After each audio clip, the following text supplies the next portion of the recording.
You guys, what makes a function negative? Yeah, he goes, it's got to be below that x-axis, right? For my function to be negative, then he's saying it's got to be below the x-axis. Agreed. Below the x-axis. Which one of these are not below the x-axis that we could get rid of? E is not. E is out. What makes, if f prime is negative, what do we know about a function if f prime is negative? The slopes are negative. So would you say that my function is increasing or decreasing if my f primes are negative? Love that. That means that my f is decreasing. Which one of these graphs has an f that's not decreasing? C. You're saying C is increasing right there. I agree. What's another one? A. Isn't my function increasing right there? Wouldn't f primes, if this is f, be positive over there? Can't have that on A. Would you agree B and D are both decreasing the whole time? Okay. You guys, lastly, they said if my f double prime is negative. If my f double prime is negative, what do we know about it? Concave down. Love it. So AP on this question is asking, do you know what all these symbols stand for? For it to be concave down, which one of these do you think is concave down the whole time, B or D? Yeah, it's going to be B, and you might struggle with like, what's going on here? This one is technically concave down here, and then it switches to concave up there. So that's why we're going to go with B. B is concave down, makes that N for down or frowny face when you're down the whole time. So this next word AP loves to talk about, a point of inflection, is when the function changes from concave up to concave down. So if I were you, I'd go ahead and highlight this. This is when f double prime changes signs. Because concavity is all about f double prime. Okay, you guys. So, you guys, where would we have a point of inflection? This is just a graph to practice a little bit. What would you say my function is doing there in purple? Concave up or down? Concave down. What would you say my graph is doing here in pink? Up. And then what would you say my graph is doing here in blue? Down. Agreed. So you guys, if you want to just point, I'd say at like negative 0.5, we're going to call that a POI, a point of inflection. And then at about, I don't know, 1.5-ish, between 1 and 1.5, looks like there's another point of inflection. Again, it's where we change concavity from up to down. Yeah, you're like, why isn't it happening right there, right there? I totally guessed. We're going to be able to do it mathematically. Just on this graph, you're right. I have no idea. But we're going to go do it mathematically. Okay, so Liv, to your point, let's go find it mathematically where it actually exists. In 1998, they said the second derivative is this. Where do we have a point of inflection? So you guys, inflection point, if I were you, I would just write f double prime changes signs. That's what we're looking for. When does my second derivative change signs? What did they give us? They gave us a second derivative. You guys, if I'm changing signs from positive to negative or negative to positive, what number do you have to go through? 0. So we're going to just set this equal to 0. When do each of these equal 0? What would be my 3 critical points? Blank, blank, and blank. 0, negative 1, and positive 2. Do they want you to choose E right now? Of course they do, right? But we're not going to. We're going to say my critical points are when f double prime equals 0, and we're saying that's happening at negative 0, negative 1, and 2. We got to go put those on a sign chart. We're back to those sign charts, and we're going to put those in order from least to greatest. Negative 1, 0, and 2. Okay, you guys. We're going to plug in our critical points around it. TR, what are we going to plug in that's less than negative 1? What number do you want to pick? -2. Great. Between negative 1 and 0. 0.5. Negative 0.5, I dig it. Between 0 and 2. 1. Bigger than 2. 3. Beautiful. Okay, you guys, we're going to plug this into my second derivative, see what's going on with my function. My second derivative is what they gave us. Boop, boop, boop. If I plug in a negative 2 is what Thomas wanted me to put in, Negative 2 times, wouldn't this be a negative as well? Negative times negative is positive. Liv, anything squared, even though you got your wisdom teeth out, I know you still got that wisdom. What's anything squared going to be? Positive. So we had a negative times a positive. You guys agree that's positive? If my second derivative is positive, what we got to remember is my function's concave up. Okay, you guys, what about a negative 0.5 plugged in? Negative times a positive, right, would make it a negative. If f double prime is negative, my function's going to look like this. Concave down. A 1 plugged in. Positive? A 3 plugged in. Positive again. You guys, a point of inflection we wrote right here is when f double prime changes signs. How many times did it change signs, DM? 2. You're saying it changed at negative 1 from up to down and at 0 from down to up. It didn't change again. So, Danny, what was your answer? C. He said negative 1 and 0. Agreed, Danny. Okay, you guys, let's go back to 1998 again. What is the x-coordinate of the point of inflection of this guy? You guys, again, a point of inflection is when f double prime changes signs. Did they give us f double prime this time? No, they just gave us y. Can we go get y double prime? Yeah, we smart people. Y prime would be what? Beautiful. He just said x squared plus 10x. We need y double prime. 2x plus 10. Awesome, you guys. To see where f double prime changes signs, we got to go set that equal to 0. 2x would equal negative 5? Did I miss? I'm sorry. I worked ahead. 2x is negative 10. X is negative 5, right? Do we want to choose D right now? It could be that it goes from positive to positive or negative to negative, and it might not change signs. You know what I'm saying? So you guys, we do have to make our little sign chart. Boom. My sign chart just has one value on it. I'm going to say, we're going to plug that into my second derivative to see what my function is doing. Thomas, you're my go-to. What's a number less than negative 5 you want to use? Negative 6. Bigger? Negative 4. Beautiful. If we plug them into my second derivative, negative 6 times 2 is negative 12 plus 10, positive or negative? Negative. And if that second derivative is negative, I know my function looks like this. Ooh, negative 4? Negative 8 plus 10 is going to be positive. If my second derivative is positive, my function's concave up. It says, what is the x-coordinate of the point of inflection? Does my y double prime change signs? Yeah, and it's happening at negative 5. I need you to know I did adapt this question. Part E was not an answer option on the actual question. I just wanted us to actually have to practice it. So could we have jumped? If E was not an option, as soon as you were here, you could just choose D, because this is to be the only point that it could happen at. Just throwing it out there. Now we got a calculator, y'all. Let's go grab our calculator. This is 2016.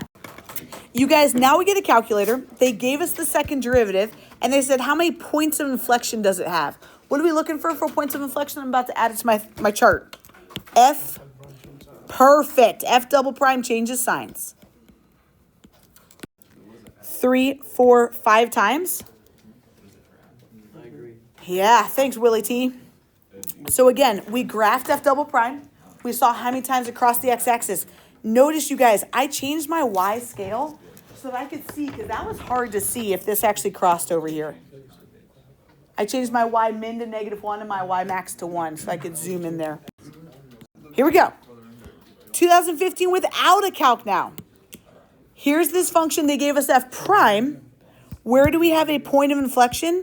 A point of inflection is when f double prime changes signs. Yeah. Here we go. We need f double prime. Can we go get f double prime? Yeah. What's f double prime going to be? 3x squared minus 4. Let's go figure out where that point of inflection could happen. Where's that equal 0? I like that. divide by 3. Square root. And I heard Rolly say plus or minus. You so right, Rolly. Could I rewrite that as square root of 4 over square root of 3? Can I break that square root apart from the top and the bottom? For sure. Because what's the square root of 4? 2 over root 3. Is one of those an answer? Yeah. You guys, do we need to check this one with a sign chart?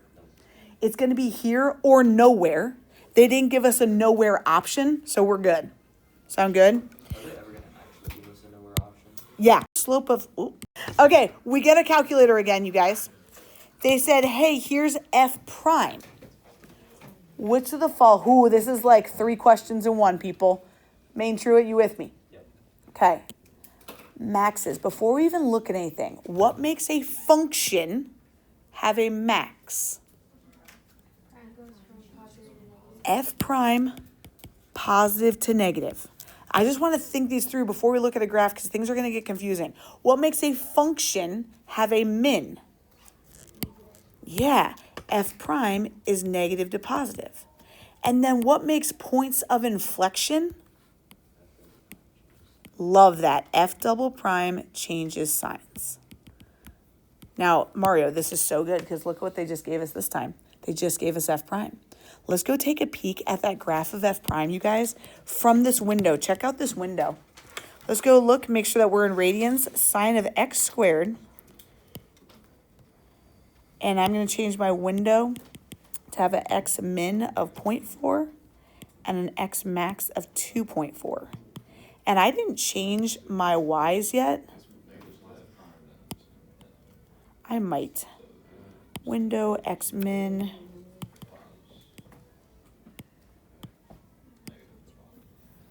Yours might look like this, or yours might look a little more zoomed on that y-axis. How do you change the scale? Or like, This is f prime is what we're seeing. Do we have to have a maximum somewhere? Does my function have to have a maximum somewhere? You guys, this is a graph of f prime. Yes. How did you know that? That's so good. Right here, there would be a max, right? My f prime values went from positive to negative. I dig 1. Do we have to have a min? Did my f prime ever go from negative to positive? Did it ever go from below to above the graph? Not in this window. Points of inflection. Mario said last time, if I was looking at a graph of f prime, wouldn't I have to look at the slopes of f prime to get f double prime? Wouldn't we? What's the slope of f prime here? That's okay. What's my slope here? Did my f double prime change signs right there? So on my function would have a point of inflection at whatever this x value is. And we don't have to find it. It's just saying that they're going to have 2 of them. Will it happen again? Yeah. Thomas is like, yeah, my f double prime went from a negative to a positive right there. So I'm going to have another point of inflection right there. And the reason that they're at the maxes and mins is because I'm looking at an f prime graph. This is kind of funky. But I would agree with 3. Okay, this one again with a calculator. They said, hey, where do we have exactly 2 points of inflection? 2 points of inflection. Points of inflection are where my f double prime changes signs.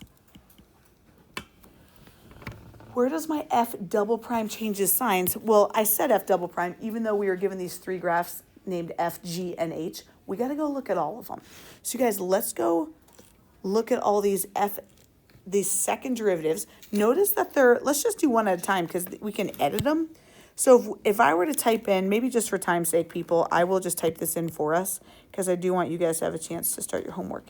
And then we got x plus 2 cubed.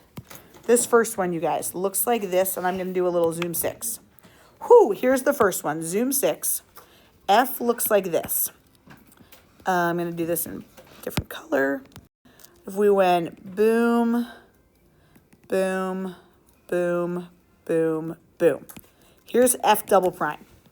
We want to know when it changes signs. What are my f double prime values here?